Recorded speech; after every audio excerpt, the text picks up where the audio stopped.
Hips.co.uk. Cannell's Agricultural Supplies have been serving the good folk of the North for over 27 years, supplying homegrown wheats, whole and rolled oats, working clothing, fencing, animal feeds, parts, tools and emergency supplies. Call Julia on 880-206 or find Cannell's on Facebook. Your business can grow its market share 4 times faster when you use the radio. Be heard by nearly 49,000 islanders over 13 weeks. Call us on 682 600. Manx Radio is proud to support Manx businesses and communities. The Mannin Line. Daily interaction, debate and exchange of ideas. Broadcast on Manx Radio.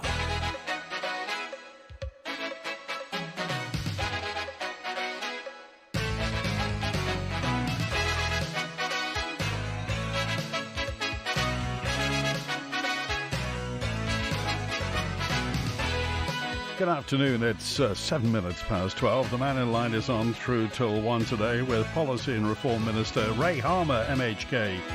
Get in touch by texting 166 177, email studio@manxradio.com, call 66 1368. Just to brief you on the testing regime at the moment, 18,784 tests, 18,765 have been concluded, 19 people waiting results, 59 people waiting for tests. There are no active cases of coronavirus on the Isle of Man. And of course, we'll have an update today at 4 o'clock during the 4 o'clock news on Manx Radio. But a tremendous position to be in, Policy and Reform Minister Ray Harmer. Have you come to any conclusions about 2020 and the whole COVID situation? It's just been, I don't think anybody could actually have imagined what has happened, and if you like, the impact. It's just been, it's just been so different. But I think we can all really be proud of how, as an island, we came together and really came through this. I think that's been the really big thing for me, and how, if you like, on March the 10th it was normal life, and March the 11th it was really the impact of the pandemic when it was declared. Well, you were in all those Comin meetings. What was the atmosphere like? Well, it was very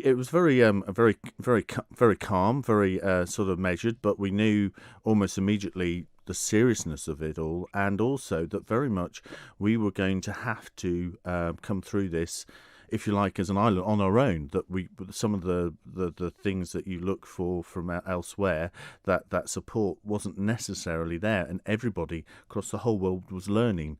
So there was nobody with a textbook answer and say, well, this is what you do in this sort of situation. I think the closest was 100 years ago with the Spanish flu, but obviously none of us were there and present. So it was a sense of picking up the problem, and it was quite strange. It was almost daily, hourly. I remember being, the first meeting was, I was on my bike, and then within sort of half an hour, 45 minutes, then going through the impact of what had to happen.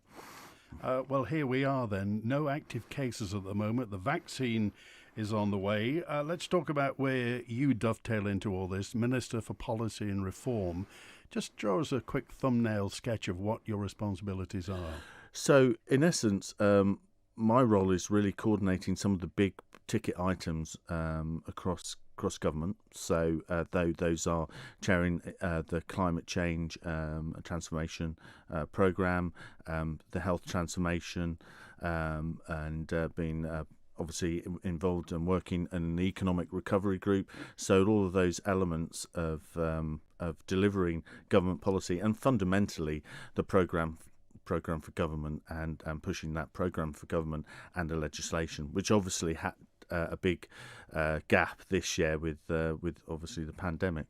Who do you answer to? Chief Minister. Well, the people ultimately, but and across Comin, a number of those committees you chair when you're delivering policies around social policies, homelessness and holiday hunger, but ultimately I'm the member of the Cabinet Office, if you like. So. Interesting, because obviously, if you, as Minister for Policy and Reform, are you're sitting across other people's departments, and politicians are quite well known for being territorial. How do they feel about you having your say?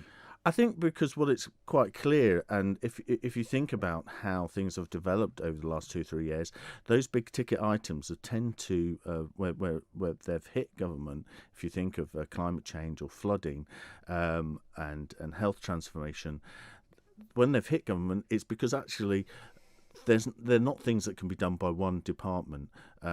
If you take climate change, for example, that requires it requires policy and ideas from DEFA, and that's obviously right. But actually, some of the action is going to deliver through infrastructure. It's going to have an economic impact. It's going to be about delivery through Manx utilities and so forth. So actually, you have to do the things. There's so many big, the really sort of meaty stuff.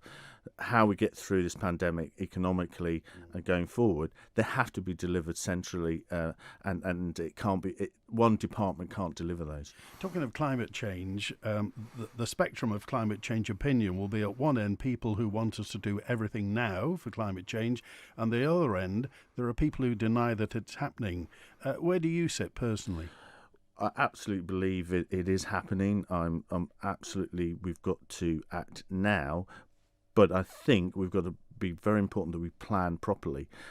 It's no point having gimmicks, if you like, over the next 6 months, 9 months, to actually invest in the infrastructure. So even something simple as energy efficiency and improving insulation, that's a massive undertaking across the houses, some of those older houses that are below modern insulation standards. To get the people trained, the engineers to train those, that's absolutely huge, and to get the economic benefit by getting local companies involved. The same thing is to do with energy and energy production. It's easy to say build a wind farm, but actually to deliver that, or a solar farm, and actually thinking more deeper, because if we go more local into our own houses with solar panels and things like that, we don't necessarily need to generate everything centrally. So some of those big decisions are going to take time to plan. You said the naughty two words there, wind farm. Everybody keeps talking about it, whether it should be offshore, whether it should be on the Isle of Man. When do you think we will get a wind farm close to or on the island? A wind farm, or alternatively a solar farm, or both. I think that the absolute beginning to end is going to be somewhere between 5 to 8 years, if we're honest about that, and probably closer to 8, to actually plan the work and to plan all of the because another thing that needs to be considered is the grid that it sits on. You can't just if just going back to sort of physics, if you put a big motor on and the wiring isn't right, it will, the wiring will break down. So you have to get the grid that the network. So there's a lot of, as I say, it's this huge piece of sort of infrastructure. A solar farm on the Isle of Man. Absolutely, it was interesting. One of the sort of presentations of people interested is that the north of the island is one of the sunnier across the British Isles, which is surprising to everyone else. Yes, but it's if you live up there, you'll know that it's a good place. So, but alternatively, local generation, if people's houses had solar panels, other sort of micro generation, and that's a game changer, because that's a real thinking differently and outside the box to, if you like, thinking everything has to be central. And again, the whole concept of people, if you like, generating their own energy and also cutting down on the amount of energy that they'll use leads me to Manx Gas. And the deal that's been struck. How do you feel about that?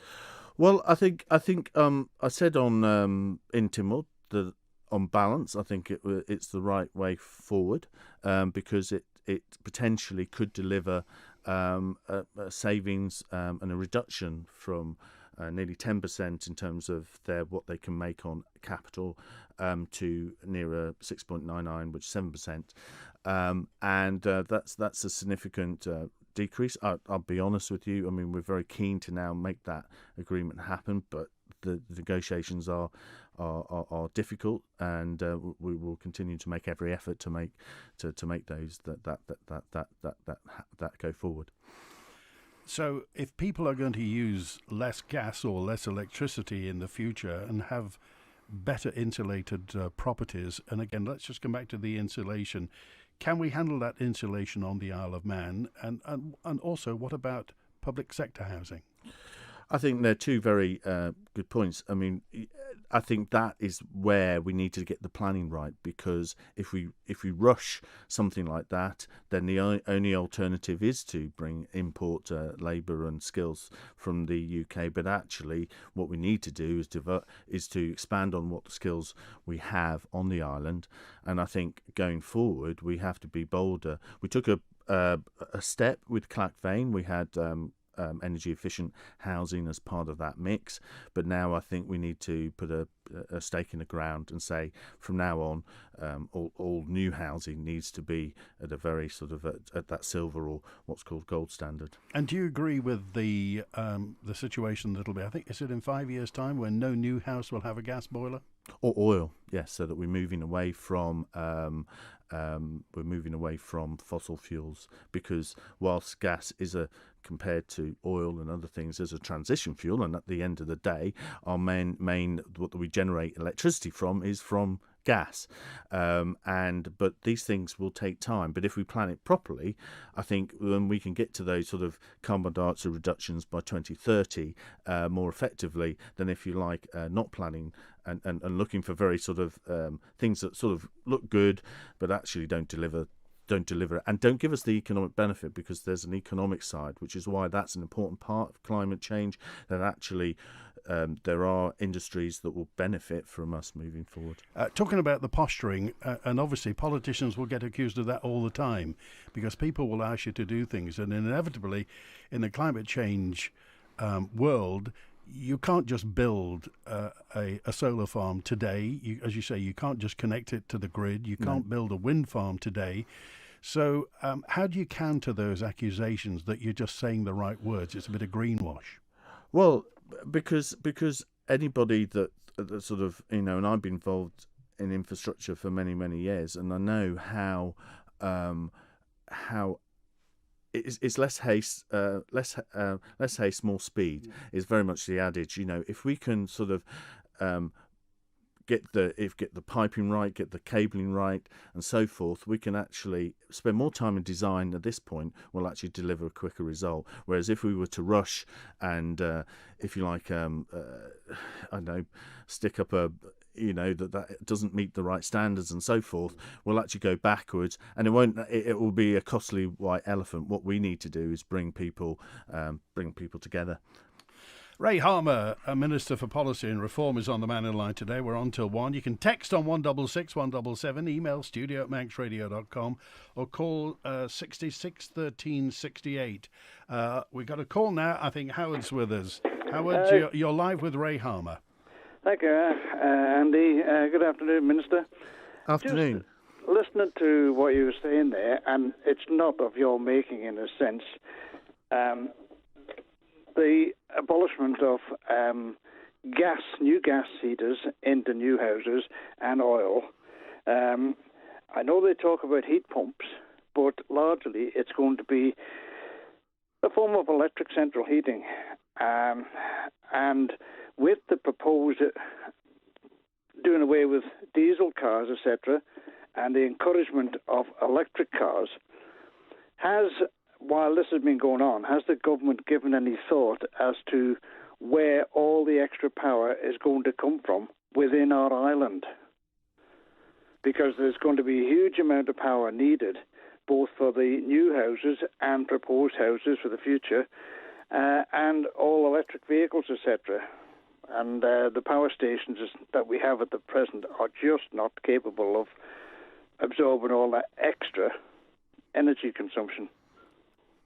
Yeah, yes, thanks, Howard. I think that's a very, very, very good point. And in actual fact, that is one of the key issues, that we're going to need to have an increased amount of energy production, because one of the biggest uses of energy is the motor car, and when motor cars transition to hybrids and ultimately electric, and I think we're looking at somewhere around, maybe even a 3-4 fold increase of energy capacity. So what will we have to do? Build another power station? We'll have to have a combination of that micro generation that in people's own homes as people move to maybe solar panels in some places if they want to. By the way, it's not a diktat, but also an increase in wind farm and solar energy. So that is going to be needed.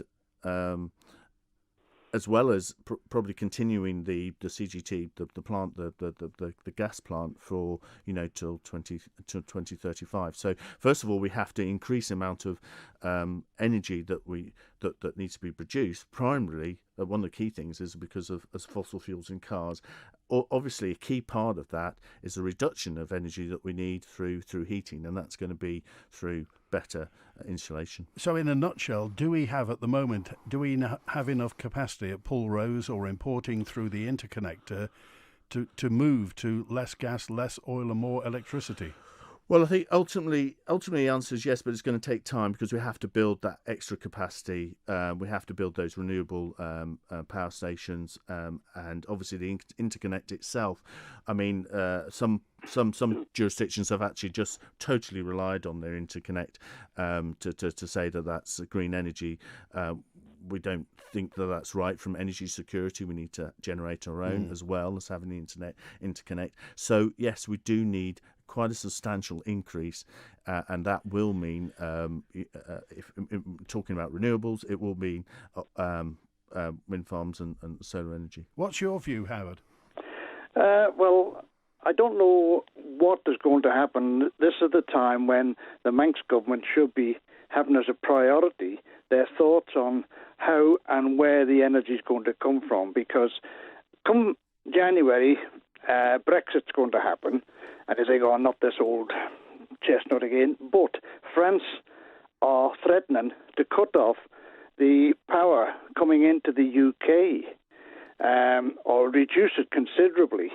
And that will put the UK in a position where they will just about cover their needs if they can. So they're not going to be worried about a little island like us. And they pull the plug out at Bispam and say, I'm sorry, but you'll have to crack on your own. So what have the Manx government, what have they in their mind at the moment? Because we always shout we are an independent nation, and you can't be independent when there's a lump of wire between us and the UK. Yeah, so thank you for that. So that wire is. You're absolutely right. I mean, it's our own energy security is really important. At the moment, we have that to a degree with our Peel and Pulrose power stations, but that will need to be increased, and that is the work that's currently underway. That energy strategy to say that actually we need something more substantial to take us to the future. Because remember, the gas station itself is only was only till 2035. So, have you heard that story about France cutting off the wire between France and England for electricity? I haven't personally myself, but I think energy security is always been a really important thing. And in terms of a number of those e-gaming companies and those that require real time, the fact that the island, it's one of the real big selling points in terms, and also regarding internet and broadband and so forth, that we have that resilience. That if one thing fails, then we have got a backup. So that's really important. Okay, thanks, Howard. Thank you, Andy. Thank you, Minister. All right, Thank good you, to Howard. talk to you. And just going back to, I mean, the interconnector is literally 100 yards from us down at Port Skillion. As you say, it goes to Bispam. It's, I think at the time it was the longest AC cable in the world when it was put in, and it was seen as, because everyone remembers those Sunday afternoons when it used to take hours to cook the joint when, that old diesel thing at Pulrose was really struggling, and now we haven't had that for years and years. No power cuts on a Sunday night. No. But we do get electricity. We have got a connector to the UK, and we do get our gas via the T connection between Scotland and Ireland. That's absolutely right. So you're talking about energy security. We're not at the moment secure, are we? Because we do rely on England for that interconnector. But we often sell to the UK as well at certain peak times, of course. So it does go both ways. But it's the security as well. You have resilience. So if one line failed, then you have got something else to back that up. I mean, that's the important point about that sort of resilience, and also with the actual grid itself, how one part of the network can recover. Okay, and it also has to be said that the UK's got other interconnectors apart from the one to France. I know they've got one into Belgium or Holland, certainly. Now, let's get down to your constituency. This is Julie who dropped me a note in just to say, as a constituent of Mr. Harmer, I'd like to know what he thinks about the recent criticism by Chris Robertshaw regarding Ray's alleged posturing and political grandstanding over the upcoming closure of the Peel branch of Isle of Man Bank. I don't really have any comment on Chris Robertshaw. That he has his own opinions. Obviously, I'm here for the people of Glenfaber and Peel. For us, losing the bank was a massive blow. I'll be blunt about that. And from the hundreds of people were there, and we were fortunate. We had all of the, not just the chairman from Peel, but all the chairs from all the other local commissioners. We actually had the chief minister. We had all of us all together on that Saturday morning. About 550 people. Who would have thought that the Peel branch of Isle of Man Bank would go? I mean, it's been there, we've had something 150 years. This is not something small and just that you can, ignore. For me, to be honest, it's a personal sadness. I remember, we took our son to, join the branch, teaching him how to save. I know we are now... we still use all the time in terms of charities. I'm cashing, putting cash in there and depositing and services, having advice, and to just have that sort of thrust when I know it's so busy, and to have that ripped out, it really cuts to the heart of it. And Peel's getting bigger. It's getting bigger. People, businesses, small businesses want to operate and expand in Peel and the West, and to have absolutely nothing in the whole of the West side, and you have to go from, you've got Ramsey and Port Erin, and to have that as almost as a vacuum is absolutely terrible. And I was absolutely shocked at how little response we got from the bank. Fortunately, they've now, after saying that they wouldn't use Peggy, we've got Peggy back twice a week. But really, it's a real sad. And I know the managers that been there, past and present, and how it's a massive blow. What would you say to the boys in Jersey, the RBSI, the NatWest International people? What would be a point to them about losing?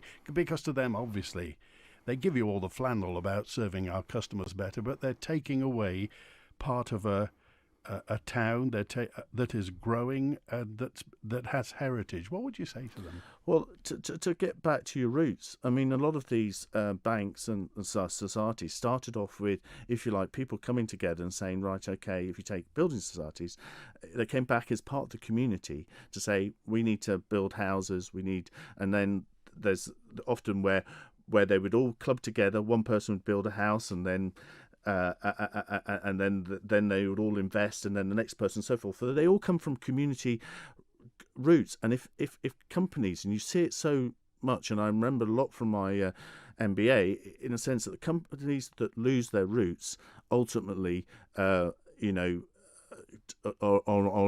setting their own seeds for perhaps decline. And I just think they need to. You see the adverts on TV, and it just makes you. They just ring really false and hollow when you've got something that's growing, because the only way they could say there weren't many visitors to the bank is by categorising them. So they weren't using the average till, because it was busy all the time. So it's a massive loss and a massive blow. Ray Harmer is with us, Glenfaber and Peel, one of the Glenfaber and Peel MHKs. The other one's here on Monday. Jeffrey Boot is here on the Mannin Line on Monday. Ray Harmer on the Mannin Line through to 1. Give us a call on 66 13 68. Call. Or you can text 166 177, email studio@manxradio.com. There couldn't be a more magnificent Christmas table centrepiece than a 28-day aged prime sirloin or boneless rib of beef. And there couldn't be a better time than this to make a 50% saving. The ShopRite Festive Fresh Meat Sale is on now. Our best quality turkey, pork, gammon and beef, award-winning picanha and tomahawk steaks, all for pounds less. Limited time, unlimited pleasure. ShopRite, proudly locally owned. What's too hot in summer and too cold in winter? Your conservatory. Well now, Phoenix Windows can convert your conservatory roof with a solid, lightweight insulated roof to turn your conservatory into a room you can comfortably use all year round. Phoenix Windows for free estimates, free surveys, bespoke made-to-measure windows, guaranteed work and all-island coverage. For your free, no-obligation quotation, call 816628 or visit phoenixwindows-iom.com. Whether still working from home or back in the office, Office World have a vast selection of chairs in stock. Mesh chairs, fabric chairs, raceback chairs, leather chairs, heavy-duty chairs and much more. We have them all in our showroom for you to take away or free delivery. A perfect Christmas gift for someone, even if that someone is you. In stock now. Office World, have we got it? Office World, yes we have. Office World. You're a super carer, Ben, my foster child, said to me. You make me feel like part of the family. In truth, every child I fostered is a superhero to overcome sad times and be happy and confident again. Fostering's been the most rewarding and the most challenging experience I've ever had. If you could make a child or young person feel like part of your family, call the Family Placement Service on 610000. Superheroes need super carers. Now we're into December, the doors have started to open on the Manx Radio Advent Calendar. And every day through till Christmas Eve, you could be a huge winner here on the Nation Station. The Manx Radio Advent Calendar, powered by Waltons. We've got some fantastic prizes to give away, including Isle of Man creamery cheese hampers, a staycation at the Mannin Hotel, and much more. And our daily winner will also receive a digital radio from Waltons. Just listen out each day for a door to open on the calendar. Join us on the air to answer a Christmas question, and you could be a big festive winner. Happy Christmas from us all at Manx Radio. The Mannin Line with Andy Wint. Good afternoon, 27 minutes before 1. Hello, Stephen. Hello, Andy, and good afternoon, listeners and Minister. I wonder, could I ask Minister Harmer to roll back to the question marks over the sub-post offices and say it does seem a little bit disingenuous to criticise the Isle of Man Bank for doing what they have done, and yet Coleman and you, Minister, and Minister Boot could have used your influence to change some of the negative effects that will happen on the sub-post offices in the government payments, the vehicle licensings, which are, I would submit, are vital to the viability in their current form of our sub-post offices. Now, I don't understand why you haven't and did not support Chris Robertshaw's motion, because this would have opened the door to discuss the issues again. So under your watch, we could lose the bank in Peel and the post office in Peel. So what advice would you give, and what will you be doing to try and change the DOI's and the Treasury's determination to take away vehicle licensing and the MyCard system? Do you have any ideas in your mind to revisit these things? Yeah, so thanks, Stephen. So on that, obviously, I can vouch for me and both of us. We're very passionate and we want to see a thriving sub-post office network. And in all my conversations within government and without, that's my personal push to do that. Obviously, on vehicle licensing, that will. And as Minister of DOI, that's something that I will be did continue, and that is going to continue. There's no proposals to do anything different, and I'm looking with others to try and support the sub-post office network as much as we can. Regarding the motion, there was very much a feeling that it was almost kicking the can down the road, and that was a feeling from government. Obviously, I have my own sort of views, and I'm very passionate about retaining those sub post officers in a viable format. Well, I've heard what you've said, so I do hope that you will bring some motions to Tynwald, even at possibly the expense of losing your ministerial position, if it means fighting for the constituency of Peel. I do hope that you will consider that. Now, secondly, I'd like to revisit with you the issue of the plans that were put forward for Michael Street in Peel, which were rejected because they didn't comply with the strategic plan and the policies contained within. And as you know, I did say that right from day one. So what I am concerned over is that Sarah Corlett in planning did make a recommendation. So I'm not naming her because it's detrimental to her position, but she did say that quite publicly, that the department was recommending that the plan be approved. And yet, does she read the government documents, or do people in planning understand what the strategic plan entails if they don't even comply with it and recommend an approval that doesn't comply with the strategic plan? And secondly to this, I do hope that you will support the traders and the shopkeepers in Peel who want a sympathetic restoration of the pavements and the carriageway in Peel, and still want investment. We don't want to be blackmailed into saying it's this or nothing. I'm sure you would agree that's not the right way forward.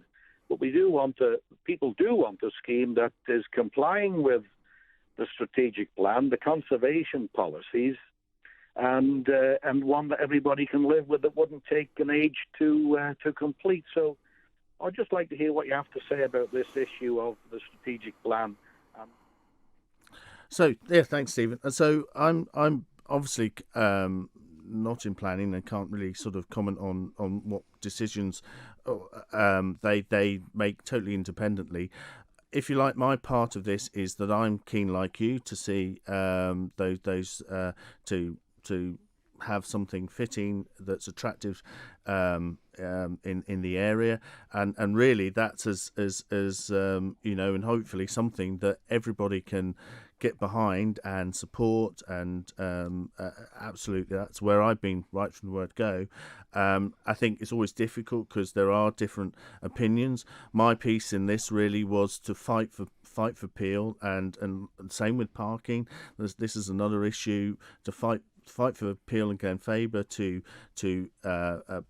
persuade people that it is a good project to do that, to secure the money for that, and that's been my role. I think actually getting a scheme that everybody can get behind would be absolutely what I'd like to see. How did you feel when the traders didn't like it?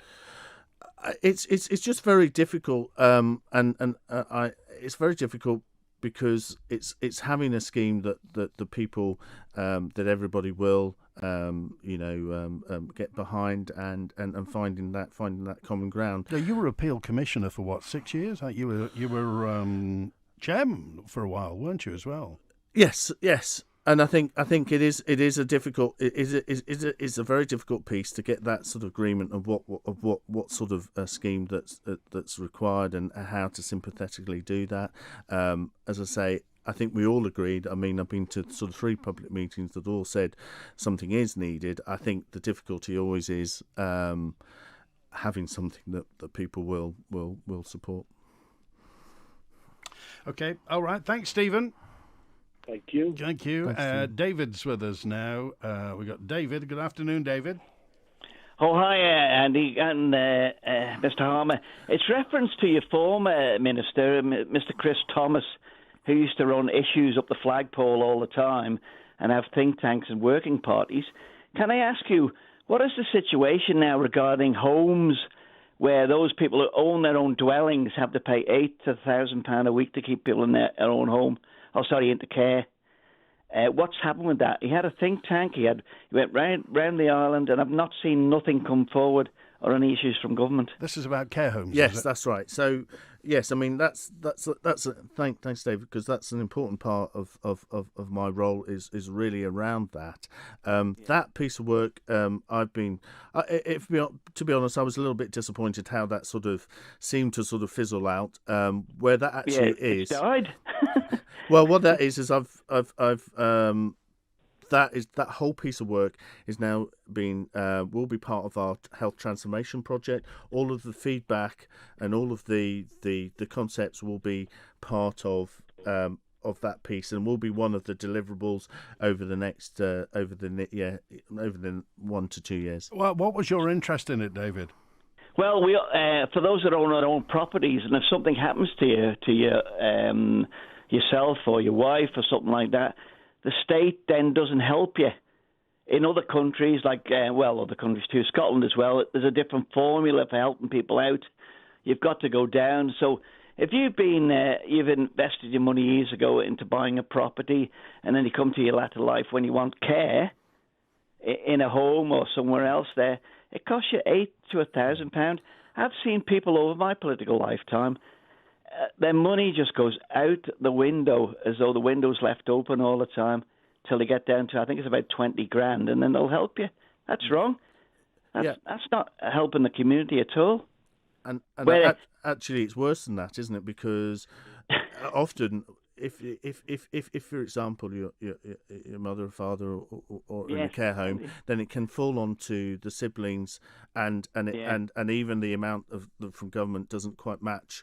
It doesn't. And I know sort of tragic cases where people have, had their own homes at risk because they were trying to pay for the elderly, and I think it is a big piece of work. I'm keen to actually try and fix some of those immediate issues, but I do think it is being taken seriously. All of that work is now part of that. When's the next step?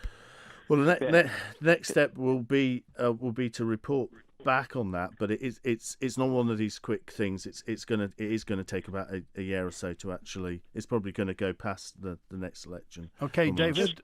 What else was there? Second part was to do with the post offices there. Can I just ask, Mr. Tom, why didn't the post office do a piece of work on their management structure? The other thing too is, if the people are not aware of it, it goes back to where Chris Robertshaw brought in, where all the pensions, government pensions, you didn't have a choice to have it in the post office and pick it up and make the post office active. They all went on to banking online, and then we have the scenario now where the Isle of Man Bank doesn't want its customers. I'm involved in a few charities there, and you can't even put money in the bank. I'm talking about cash. I'm talking about sometimes 50 quid a week, a tenner or something like that. You need to put in to help these organisations survive. And I just wonder why the government has not brought out, or the post office themselves had these issues where we can have a little bond. We're not getting any interest in our savings, are we? No. If you've got any money. So why don't we have a government bond that could help finances for the future? We could have a shipping bond.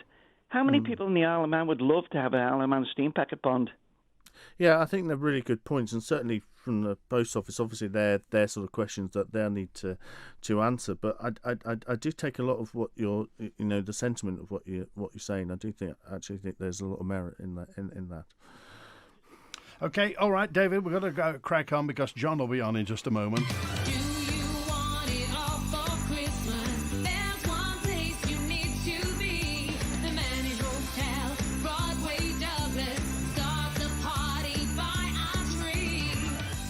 Join us for festive lunch and dinner throughout December. Perfect for the family, the work do, the catch up with friends and the weekend getaway. See menus and book at manninhotel.in. Everything in the garden's rosy. Rover the dog's happy. They're happy. And him? Well, he's loving our new automatic gates from the Garage Door and Gate Automation Company. He's enjoying using them so much, he's doing all the shopping. So I'm happy too. For stylish automatic gates, barriers, shutters and doors, call the Garage Door and Gate Automation Company on 624 122 or visit manxgaragedoors.com. And guess what, Rover? The automated garage doors just arrived. People of the Isle of Man, are you thinking of buying or selling a home? Well, wait! You need to talk to the conveyancing team at LVW Law. LVW Law! They've over 20 years of experience and know what they're talking about. They're friendly and efficient. Do not buy or sell a property without calling LVW Law on 836757 for a no-obligation quote. LVW Law. Hear ye, hear ye! Don't miss Artisan Island in Villiers Square, just behind the Alpine in Douglas, on Saturday and Sunday the 12th and 13th of December, where you can taste and stock up for Christmas from 10 until 5, while supporting your local farmers, fishermen and food and drink producers with free entry. Father Christmas will be in his grotto from 12 until 3, so come and enjoy the festive atmosphere at Artisan Island. Visit Douglas Town Centre Management for more. Spreading that Christmas feeling across our island. Manx Radio, the nation's station. The Mannin Line with Andy Wint. Good afternoon, 13 minutes before 1 with the Minister for Policy and Reform, Ray Harmer, is with us. John, good afternoon. You're with Ray Harmer. Good afternoon, gentlemen. Yes, basically, I have in my business life, I'm a sustainability consultant. In my private life, I'm also a family carer. Family carers, I'm sure the Minister knows, save the Isle of Man government millions of pounds every year. And yet, we are the butt of more cuts than pretty much any other sector of the Manx populace. I mean, since 2008, the provision that's been made for our family member has been cut by over 80%. We're currently doing in excess of 100 hours a week looking after him. We're paid a pittance of about £1 an hour for it as a benefit rather than actually a wage. Now, I seriously believe that the Isle of Man government is missing an opportunity to save considerable amounts of money and also to provide a much better service for poor people with a learning disability. In Sweden, people with a learning disabled or disabled family member are offered the opportunity to either be paid a living wage to look after them, or if they wish to continue with their employment, to effectively the government will actually put in a trained person. Now, I don't understand why the Isle of Man government can't do something like this, where effectively the potential to train up for young people to train to do manage someone with a learning disability, particularly in their own home, in the environment that they're used to, rather than the situation at the moment that we as family carers have to keep working away, slaving effectively to try and maintain our family member, with the final proviso that when we no longer can cope, they go into government care, which is deficient considerably against what most family carers provide personally. And it's a crazy situation. I mean, I really don't understand the logic behind it. And Thanks, John. And again, firstly, just thank you for all the work that that you're doing in caring. And the island relies so much on people like yourself across the island. And I think you make some really pertinent, big sort of thinking types of concepts, and in terms of actually supporting and providing opportunities for those actually at home. I know there has been some tentative steps outside that, but also looking at those things where we, as a government, we still have these horrendous cliff edges, whereas if you fall one side or another side, and what tends to happen, rather than it almost seems better to be sort of in the system, which is actually the wrong outcome. And these are really quite complicated and quite complex sort of knotty problems, but we actually have to start moving forward on them. Is it true he would have lost 80% of the funding? I would need to check into that, but I am aware of across. I think it does tease up a really important issue where if you follow all the rules and all the issues and you're trying your best, you aren't necessarily always, in the best financial situation. Just taking this, thank you very much, John, for that point. But what this almost illustrates is the fact that government decisions can be perceived by the voters as being somewhat distant from their needs. Whether it's something just like a sub-post office or the Isle of Man Bank, and I accept there's not much you can do about that. But people have to feel connected to their political system. They do, and we have to support our vulnerable people better, and that's really some of the issues that we're looking at, and that includes housing. It looks at poverty, and we put a thing out regarding some of the difficult issues around homelessness as well, to see how we can provide more in that space. But homelessness would seem really easy to solve on the Isle of Man, because that's all about money, and not a lot of money, is it, homelessness? It's not, but it's also about supporting and giving people pathways, because obviously a lot of it is hidden regarding homelessness. It's people being on, if you like, sharing a sofa surfing is in that context, and it's actually giving people the framework, a bit like a last caller, to actually take them from where they are and give them the support that they need, and and because it doesn't fall into a sort of proper statutory space. It's something where we've got to really deliver on. So that's one of the things that I'm very passionate about. Just finally, I want to talk about the Peel infrastructure. Obviously, at the moment they're replacing water mains and sewage infrastructure, but just let's get back to quaint, rustic, or a mess. Michael Street in Peel. I mean, something seriously has to be done about Michael Street, doesn't it? I agree, and I think everybody agrees. Everything's being built on the outside of Peel. Exactly, and this is why I've been passionate, and this is why I've been sort of, really pleading the case for the Centre of Peel to see that investment in infrastructure. I think what we now need to do is actually get together and see how we can move that forward. But I completely agree. I think that's the danger, is that you have to invest in your infrastructure. If you don't, long term, all you see is decay and decline. Investing in the infrastructure, when Peel Marina went in, everything has kind of been led from Peel Marina. It's gentrified, it's very trendy. Friday night, it's the place to be along Peel. There are massive estates being built on the outside of Peel, and in the middle you have this little thoroughfare that surely could be better than it is. Absolutely could be. And I would just sort of, again, plead for everybody to come together and to really sort of push. And like I say, there's been three or four big public meetings that have said, what's the first thing we need to do? And they've all said Michael Street. And I think absolutely we do need to do it. Right, we're coming. It's Peel week almost, because Ray Harmer's with us today, Glenn Faber and Peel. Monday, Geoffrey Boot, MHK, will be with us, and next Thursday we'll be at QE2 School for our final high school outside broadcast as well. We're at Ballacameen yesterday.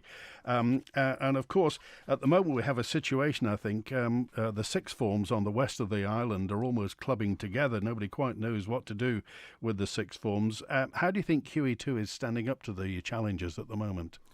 I think they're doing an absolutely excellent job, and the teachers have, done superb, absolutely superb. And I know I know how well they taught my son, and I know how through the pandemic they've put all this extra online teaching. There's been a lot of things that have been happening behind the scenes, and that really goes across the whole sort of public service, and people having to think differently, work differently, virtual teams and those sort of things. But no, they're absolutely doing an absolutely incredible job. Okay, well, you've completed the London Marathon, you ran the Paris Marathon, you finished the Parish Walk twice. Will you be doing the Parish Walk next year? Absolutely, I'm really looking forward to it. And you got to Peel twice and finished twice, I think, didn't you? That's right, right. Where are you aiming to get to? Well, I always like finishing in Peel. Just feels totally natural end point. When I know there were times when I did it all the way round, I was thinking, because you get such good atmosphere in Peel, but no, I think if I can finish in Peel, and it's just so great to be part of an event where you think hundreds of thousands have been raised for charity. Who did you raise money for on the Parish Walk? So I've raised for a number of different organisations. Live at Home, the Tommy Clucas facility, Manx Blind Welfare, and the Scouts, and amongst others. Okay. Well, it's good to be with you. Ray Harmer, MHK, Minister for Policy and Reform, has been with us for the past hour. What you doing for Christmas? Anything special? Just having a couple of days off would be great. Oh, I don't know about that. Make sure you leave your phone on. Thanks for being with us today. Thank you. Ray Harmer, MHK, has been with us. If you want to get in touch, by the way, out of hours, you can call the answer phone on 682-631. Email manninline@manxradio.com. So, Monday, Jeffrey Boot, MHK, will be with us. Talk about fishing, certainly, and we'll also talk about Peel with him. And next Thursday, live at QE2 School in Phil. Hoping to get most of Coming in between now and Christmas. And we really appreciate your thoughts. Everything you send is read, although not everything goes out on the air. Well, thanks studio producer Barry Redfern today. I'm Andy Wint, back Monday lunchtime at 12 midday. W